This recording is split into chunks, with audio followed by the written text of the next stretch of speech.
Welcome to the Cyber Tech Podcast, inside the minds of everyday IT and cyber pros, powered by AspireByte, hosted by Mike Fierros. Real life stories, real careers, real world experience. Each episode brings you honest conversations with people working across the tech field, from cybersecurity and information security to IT, sharing lessons learned, challenges faced, and what it truly takes to build and sustain a career in tech.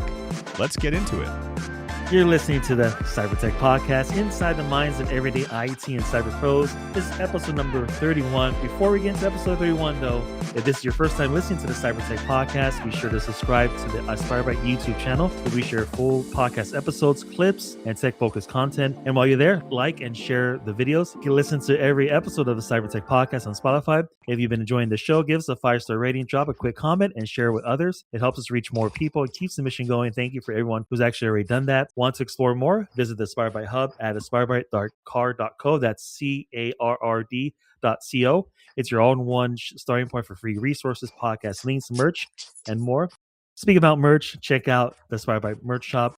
All right, guys, let's step into the episode number 31 right here. This is going to be a really special episode for me. I've been working with this individual for a little over 4 years now. I've had messages in the past to get someone on here that is familiar with the Mac ecosystem that I can interview. If you guys listen to episode number 2 with Samuel Rodriguez, episode 6 with Ben Trevino, and then episode 27 with Fernie Casares, this one's going to be a really special one. I'd like to introduce you to Jeremy Kenney. He's a technology and integration manager at GlobalMac IT, and he's also a Mac admin speaker. How's it going, Jer? Good. How you doing? I think this is going to be a good one because I've had, like I mentioned, I had folks messaging me about interviewing somebody that's really familiar with a Mac environment, all Mac environment.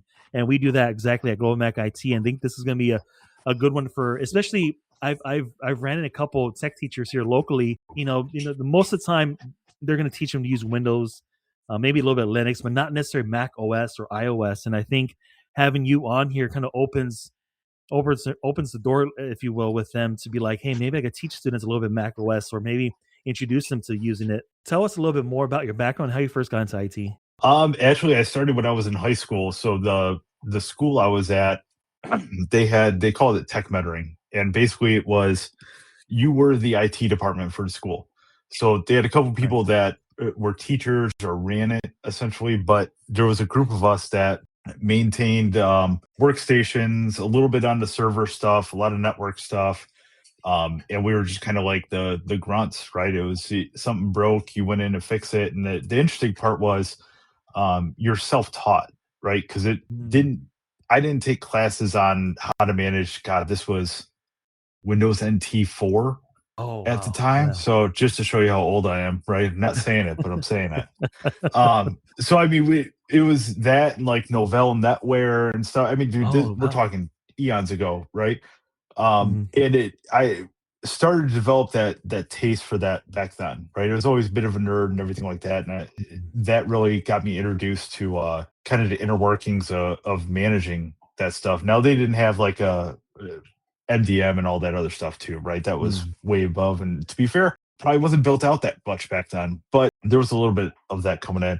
And, from there, it kind of just grew. I did the retail thing for a while at Best Buy and Radio Shack and all that jazz. And then eventually ended up at Apple, where I did the remote support from them for, 5 years. Right. And then after that is when there was a little stop at some other place and I came to GlobalMac. So it was pretty exciting. That's awesome, Jared. Like you started from high school, and I remember Novell.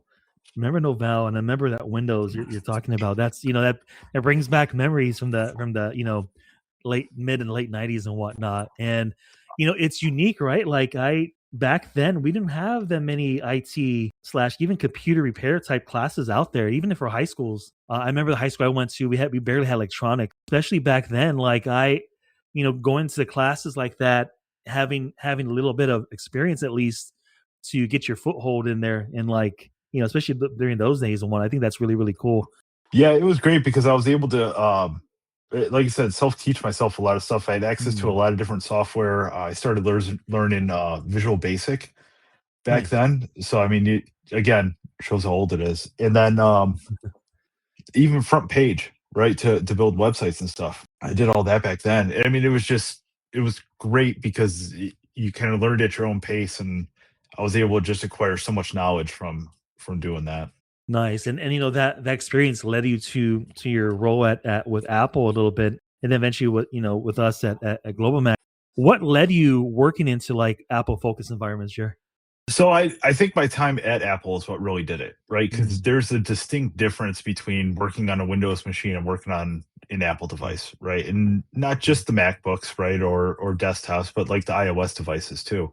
I found that in my time there for every like 10 Windows guys, there's like half a Mac guy, true. right? So you're kind of few and far between, but a lot of that. And just again, the knowledge I got when I was at Apple, and not just the tech knowledge, but a lot of like the service knowledge, right? Like dealing with True. customers and ways to handle things remotely, right? Was through there, Mm, and that's what really brought my attention to it, right? And it was like the high value of the products and the software, and just like that upper echelon, I guess you could mm. say, right, of devices. So it was just something I really wanted to pursue because I was really interested in how all that worked. That's so awesome that you work for Apple and you got to see how they ran things, if you will, like being part of that team, getting the train straight from Apple, straight from the horse's mouth, if you will. And that kind of experience, it's hard, right? Like when you work in IT, it's hard to get those type of positions where it's like those big,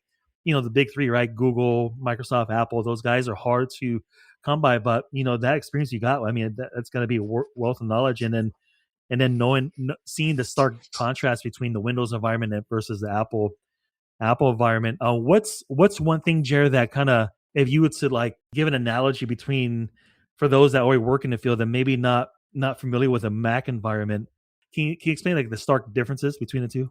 Yeah, I think a lot of it comes down to how a lot of it's managed. So, like Mm, in a Windows environment, there's a lot more different software that maybe isn't like specifically tuned just for Windows, mm, right? You got like your Intune or like a Ninja One, for example, and like they mm, can manage multiple types of devices, but it's not limited to just Windows. You have like your Jamps or Adagies, for example. Those are specifically mm, tailored just for Apple devices. So it's a little bit different when it comes to how you actually manage or interact with those devices, because it's just mm. meant for this little section. It's not meant to be built for everything, because when it's built for everything, it's not great for everything. It just works True. for everything, right? Especially like an Intune, right? Like, does it do Yeah. Max? Absolutely. Is it great compared to like a Jam for Adigy? No, and it's just not built to be that way. It's a different, I would say, beast, if you will. Like working, I remember myself working at my first IT job, and before that, I didn't have any Windows experience and just working on Macs, and so I was like the go-to Mac guy, quote unquote, if you will. And there was only two Macs on the network, and it was always marketing, PR, ones to do creative stuff, Yep. and so I was always being called on there and whatnot. And it's unique to have that kind of skill set, or at least some kind of type of knowledge within Max, because that kind of gives you a rounded skill set, if you will. Like if you work in a job that work Windows, you can do Windows, but then also you're familiar with Macs. And why is it, Jared? And I've come across a bunch of IT folks and coworkers, and I'm sure you have too, that some folks are a little scared with Macs, especially our Windows coworkers out there that a little scared of them. What do you think that is? I think it's a lot of the unknown. Mm, So again, managing it is different, right? And a lot of these people that have been in IT for so long, they had access to Windows stuff. That's what they're comfortable with. That's what they know.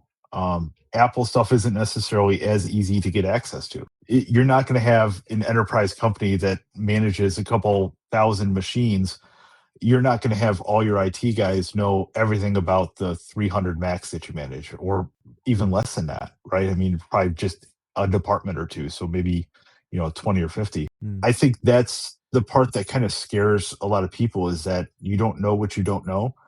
And some people don't feel comfortable enough to hop out of that zone because they're not, you're talking to somebody and you're troubleshooting, right? But you don't know what's yeah. going on. Some people aren't comfortable enough to admit that they don't know, but they're going to be willing to figure it out, maybe because they don't know where to start or whatever it is. But like, it's just a little bit different. And that's why people are so hesitant about it. I mean, you see businesses all the time. Mm, We've talked to God knows how many different companies when we do these conferences of their Windows MSPs, and they turn down business because there's a handful of Macs in the environment. And they don't feel comfortable enough to be able to provide the same level of support that they do on a Windows machine. I remember, coming across folks like that a little hesitant, even if even when I was training, not necessarily training, but showing like a little bit of, the Mac OS and the system settings, or back then system preferences, back what was called back then. I've had a coworker tell me, I just don't mess with Macs because they upgrade the operating system every year. It's different, right? Like Windows OS, they have their the Tuesday updates and whatnot, but like there's a stark difference. Like especially, what I do like about Apple is they're constantly updating. Yeah. Updating Safari, updating the Mac OS, updating bugs in there. This past few months, they've had a lot of security updates for Mac OS that they patched, and I think more often than not, at least what I see, like Apple doing a better due diligence. I think everybody does, but specifically Apple, when there's like a 0 day or some kind of patch that hasn't been patched in a while, they're on it. They're on it right away. Jared, if a high school student is curious about IT, what should they start learning today, specifically about troubleshooting Macs in an IT environment? Where should they start? First thing I'd start with is just getting your hands on one and start playing with it, right? Yeah. Don't get the newest one. Go for something that's like 5 years old, right? Still gets updates because that's best part about the Mac, right? And just start playing around with it, right? Like learn some things. Actually, Udemy is a great place to start learning a lot of stuff because you can go in there and there's tons of different courses that people could look into taking, especially around Apple stuff, I found. And usually you can get them on sale, right? I've gotten quite a few courses from there and it was like $10 or $17, and it was just very cheap, but the quality of the training was pretty good, right? It just helps you get some support things with it. But if you don't have something in your hand to play with, it is so much harder because I mean you're essentially trying to do it blind, right? So yeah, I would definitely suggest get your hands on a device, start playing around with it. Don't be afraid to break it, right? Like as far as software and stuff goes, because there's always a way you can restore it, and just start like using some of those resources and just start taking some classes, if you would, and just learning about it. Especially when it comes to something you're not familiar with and you want to tinker around, go down to like, your thrift shop, get yourself a good used Mac and just mess around with it, like you mentioned, Jer. Like get your hands on it. Even if it has an older Mac OS, explore what Mac OS is, get the context or the history of Mac OS, and then look at the stark difference between, system settings versus control panel in Windows, and you can see you can see a stark difference. But I think getting your hands on that, eBay is probably a good place to find some good used Macs and just Oh, mess around with it. Yeah, eBay's great for that. I used to buy Macs off eBay and fix them up and resell them. nice. I mean, That's this perfect was too. years ago, but Yeah, that was a good way that I got into it too. That was when I started with Apple. nice, nice, and that's another good way. Yeah, just get in there and find stuff. You buy stuff that's like $25, just mess around with it, and open it up and see what you guys could do. But I think that's a good nugget right there. If you were building a modern IT curriculum, what would it include? I would definitely make sure to include this is gonna sound stupid, how to Google, I think would be a good thing. Yeah. A lot of What people would you- don't know like how to narrow down searches and all that stuff. So I think that's really important to do. Definitely include something on using like a chat GPT. I think Mm, would be huge because that's just becoming so prevalent in the world. And yeah. honestly, I use it every day in the Mm, job I'm in now. Right. I mean, so it's good. definitely relevant. I think the other things to include in there would be just basics on the office products, right? And Mm, like how to create a presentation, how to do work with spreadsheets, right? Something like mm. that I think would be good. As far as like the support side, focus a lot on de-escalation tactics. Oh yeah, that's a good one. You know what I mean? Because in my time with Apple, the one thing they focused a lot on was customer service over tech knowledge. Because Mm, I mean, so say you follow that path that I just talked about, right?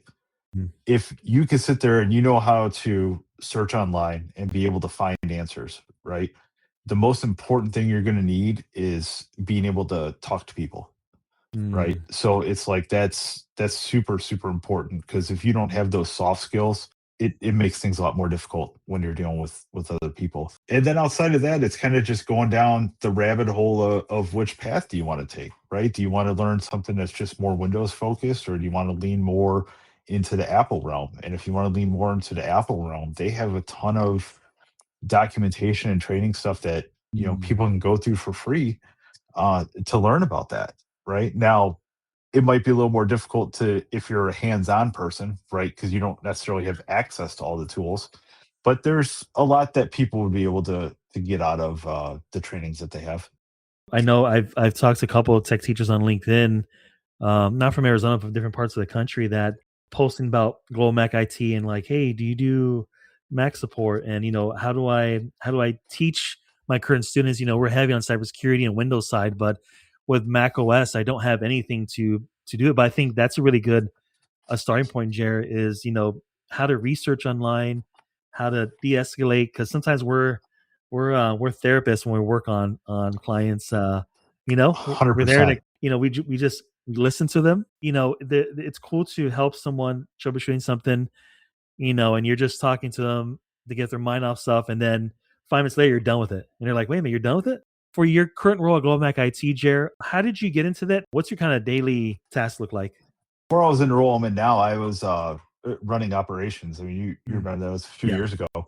We had some staffing changes with different people, and instead of like trying to look outside, uh, trying to get somebody to come in, our COO Brad, came up to me and was like, "Hey, what do you think about just taking over the centralized services, this tech and Mm. integrations manager role?" I was a little hesitant at first because it was just like I don't know a lot about it, right? I don't know a whole lot of the management side. I just was like, I like to know all that stuff. I like the cutting edge technology. I consider myself an early adopter with a lot of this stuff. I run the betas and all of the other stuff. So it was just like it just kind of seemed like a natural fit, Mm. especially with the problem solving skills I have. Right? It's going in and trying to look at things from different angles and put those puzzle pieces together and maybe move them around a bit. So I started off with some certifications and just kind of learning and breaking it and fixing it and that type of deal. And it kind of grew me into this role that I'm in today. I think that role really fits you because you're just particularly curious about things, and I think having that curiosity, for those that are already in the field, maybe a couple years or 5 years into it, how important it is to have that kind of curiosity, Jerry, and also touching on teamwork and whatnot. How important is to kind of break that kind of isolation, if you will, because some of us, we've been in IT for years, or those looking to get into IT. How important is to join an actual good team and be part of the culture and also being a team player? Oh man, I think it's so important because you got to figure you don't want to go into work every day and hate your job, right? You just don't. You don't want to hate the people you work with or and all that. I am lucky enough to work with a great group of guys, and we just have a really, really good team. Um, and everyone has the same goals in mind. And I think that's what's really important, right? We're able to kind of uh, talk through things if there's some issue that someone's stuck on, right? They're able to bring it up, and we're able to kind of get together and just knock it out, right, and figure it out because maybe I see something that they don't, right, or vice versa. I mean, I don't know everything, right? Far from it. I mean, there's times I bug other people about, hey, look at this and tell me what I'm missing because I miss things all the time. But I think it's important to have that right group of people around you, and for everyone to be like humble enough is a good way to put it. To be Those like, hey, I don't know this. I'm gonna ask somebody instead of beating my head on the wall for 3 days, right? And I think that's what's important. those of us that are in IT already, sometimes we go through that like, no, I need to solve this now. I need to get this done now. And all of a sudden, that 45, 15 minutes becomes an hour, 2 hours, where we're like, I could just hit someone up on the team. They're like, hey, can you look at this for me? What do you think? Oh, You know, some of that too is a pride thing, right? Because I mean, you got a yeah, lot of people true. that maybe they don't Yeah, want to admit that they don't know something, true. and that's where that humble thing comes into play. Because it's just like you Hmm. have to be able to admit that because that's how you're gonna Yeah. get to a resolution faster, right? Or get that answer faster. When someone is looking for a job, like trying to get into IT, or maybe they're in IT already, and they're looking around, if you will, and you're looking at a company, why is it important to have core values for companies that you're looking for, maybe possibly get as an employer? And I think it depends on what you're looking for, though, right? So, are you looking for just a job that's going to get you by for a couple of years, or are you going to try to be in a place where you want to be for, 15, 20 plus years, right? True. Is it something that's going to be long term or not? But the culture and core values, I think, are super important when it comes to any kind of company. I think that's what kind of sets the tone for how you treat your employees, um, how they feel, right? How they feel coming into work, how they feel uh, having that sense of pride, saying you'd be able to work at that company, right? And it's without that, I don't know how a company would really succeed, right? How do you maintain a motivated staff outside of maybe just throwing a ton of money at them? You know what I mean? Like, True. I don't know how you'd be able to do it. I've worked for different organizations, and you have too, Jer, and like, we've been on teams in the past where it's like, just like here, GlobalMac IT, we're, I compare it to like, I'm a big basketball head. So the current Phoenix Suns are all dogs. Like they want to help each other. There's no even Devin Booker wants to, scrap and, work together and be a team. But then you're on teams where it's like everybody's siloed and everybody's just, they're awesome group of guys, really cool. But when it comes to the teamwork aspect, it's not, you've been there, Jared, too, where it's like, you're hitting that wall. You're like, you're not getting through them. They're Yeah. not coming, and I think it's really good point. Like you mentioned, Jared, is to find something that not just, because we do want to support our family, and whatnot. You do want to make a living, but at the same time, to having that purpose, right? Like same page, same mindset, being humble. I think all that ingredients is really, really, really good to have. Yeah, absolutely. What habits help technicians grow faster in their careers? Oh man, that's a good question. I think willingness to learn, I think is probably the biggest thing. Because it's not, you don't have to sit there and like be in the tech papers all day. You don't, Yeah. right? Is it handy to have a running knowledge of what's happening in the world? Yeah, absolutely. Maybe, some trends that are happening as far as issues with Microsoft or whatever that's going. But I think it just that general willingness to learn is going to be important. I still focus heavily outside of the tech stuff. I think especially for help desk technicians, brush up on those soft skills, right? It's if you could sit there and you could make someone laugh when their hair is on fire, dude, you will be a superstar. I'm telling you. There's been so many times where client is just going nuts because something is happening. They have a deadline to meet and everything else.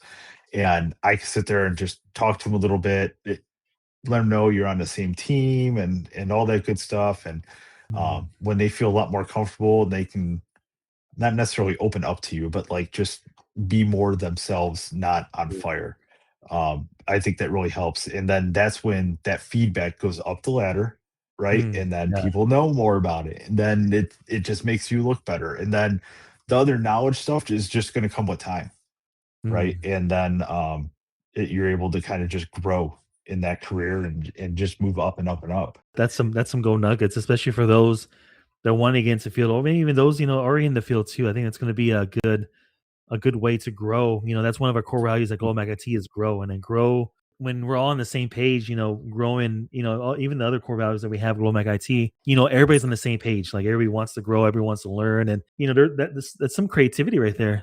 Do you see Apple continuing to grow in enterprise environments? I know at GlobalMac IT we work with all clients that work with Macs, but do you see that continuing to grow? I do. So not to, I don't know, I don't know proprietary information that, Apple's doing, but you could just tell by trends, right?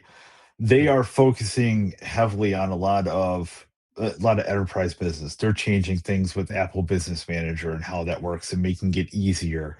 They're doing things like introducing new kinds of MacBooks, right? We just saw the Neo get dropped, which is going to be great for those people that don't need much outside of like word processing and web searching, right? I mean, you're not running, large language models on it, right? But could you do Chat GPT on there? Sure, why not? But you're not running a server. But I mean, there's a lot of stuff that they're focusing on geared towards that type of environment. And the nice part that we're seeing too is the management systems change, right? So your adages, your jamps, those are growing too, and they're adding more capabilities related to your identities, right? So your Google Workspace, your Microsoft Entra, your Okta, a lot of that stuff's getting further integrated into those, and that's just gonna strictly be tailored to those enterprise environments, right? I mean, it's Mm. where now you're going to have the platform SSO where it's just you have the Oh, one password or no passwords if you're using the secure enclave. But I mean, it's you're definitely seeing a lot of those trends start gearing towards the enterprise. Not that they're forgetting the consumer because that's always going to be a thing, but it's yeah. just adding on that business portion. Working at different IT jobs in the past, there's always those few out there that are like, can my IT team work on these Macs? And I think, more and more, we're gonna see that thing grow. It's crazy, right? Apple's been different transitions. Steve Jobs left, Steve Jobs came back. Tim Cook took over, and now they're to a point where they're really bulking up on their enterprise, their functionalities. And when I was little growing up looking at Apple stuff, I never imagined Apple getting this big. I remember when I was little, seeing my dad work on stuff, and I just never thought like we're still here. It's Steve Jobs definitely did something where he created a company that not only outlived him, but it's outliving a lot of expectations. When Yeah. Apple first, and it's outliving that, and I think that's so awesome to see that. We see it first tailored for a lot of creative people, but now with enterprise stuff, it's really cool. Oh yeah, yeah. It's definitely going to be the devices for everybody, right? And Oh yeah, it's not saying other companies aren't innovating stuff, and Apple has their hits and misses when it comes to some yeah. of the innovating stuff. But I mean, for the most part, it's pretty solid environment altogether, right? With how it all Oh, for works. sure. If you could bring one device to a desert island, what would it be? I would probably have to bring my iPad, Okay, nice. but I don't know how I would charge it. Maybe Yeah, plugged into a true. coconut, and then Here we go. I'd have to build some kind of like water generator or something, There we right? go. Like Uh-huh. hydroelectric, whatever the heck that's called. Yeah, I'd have to do something like that. But the iPad for sure. That's been like, iPad. yeah, that's definitely an all around tool, especially the pros. I've been doing so much more with it. So Oh, that's right. yeah, That's right. No, that's you could was it remember Gilligan's Island when they when the professor would like make some stuff and like they do like power generation with a bicycle. It's funny. right, right. I'd have to do something like that just so I can Yeah, power it. And hopefully, I'll have signal hopefully. to be able to do stuff. Thanks, Jer, for coming on the podcast. I think getting more information and like knowledge for like a Mac OS environment, especially for those tech teachers, those in the field, those career changes and students, it's definitely a different environment. But like you gave great advice for those that want to kind of dip their toes into the Apple environment. One last thing too, I've something I never mentioned. The Mac admins community. Oh, that's So right. That's right. macadmins.org, they have a Yeah. Slack community. It's free to join. Definitely would suggest that for anyone interested in going down that Apple path, right? Because you have a huge community and resources there Mm, for people that are in the same boat we are, right? They're either yeah. supporting or learning about Apple stuff, and that's a great place to go and have all those resources there. Yeah, and briefly, Jared, kind of explain the Mac admins community. So it's a nonprofit that's out there, and I'm not like on the board or anything like that. I'm just a member. I Yeah, did get an opportunity to speak at last year's conference, and I will be nice. doing it again Yeah, this year. Um, awesome. but they are it's just a Slack community. There's God, thousands of members. I can't remember how many there are, to be honest with you. They went over numbers last year, but it's massive. But pretty much whatever kind of product and stuff like that, there's usually a channel for it. So your Microsofts, your Adages, your Jamps, like all that stuff. And there's actual like reps from those companies in those channels, right? And then there's also other Mac admins or people supporting Macs that are in the channels. So like if you have something where you have a question, I tell Ben this all the time and Fernie too. Oh, I was like, you guys have questions, go into Mac Evans and ask him questions, right? That people are great there. There's no one there that's going to sit there and, put you down or anything like that. It's a true. fantastic community. They're there to strictly support and grow. That's what they want to do, right? And it's such a fantastic group of people that are in there. So any chance I can to kind of talk about them, I definitely would like to, because it's been a great resource for me. That's awesome. No, and there's a lot of members. There's thousands of members on there, and I think that's a good resource for those that want to learn more about Mac admins group, but also Mac admins environment, Mac environments and stuff like that. And that there's an awesome group. And Jared, for those that that maybe want to get a contact with you, maybe learn more about Mac admins or maybe even GlobalMac IT, where can they find you? You can always find me on LinkedIn. So that's the first place to go. If you guys do join up at Mac admins, you can find me on there. My name on there, I think it's just my name. So Jeremy Kenney. I think on Mac so, admins, yeah. you'll be able to find me. I'm all over the place. But yeah, LinkedIn's always a great place to start. You can always hit me up on there. I don't have a blog or anything like that. I'm not fancy enough for that. And to be fair, that's way more time than I would be able to dump into it. But yeah, those are probably the two best places to get a hold of me. I appreciate it, Jared. Appreciate your time, and I know the time change and whatnot, and now we had to reschedule for the time change. But no, I really enjoyed the conversation. This is gonna be a really gold nugget for those trying to get an IT, and maybe even those pros on the Windows side that come to our side, if you will, on the Mac OS side. Hey, all you gotta do is start learning it, man. The great text. Yeah. It doesn't matter what you're learning as long as you know how to be able to find the answer. True that. This is episode number 31 with the one and only Jeremy Kenney, Technology and Integration Manager at GlobalMac IT and Mac admin speaker. Thanks, Jared. We'll see you. Thanks, Mike.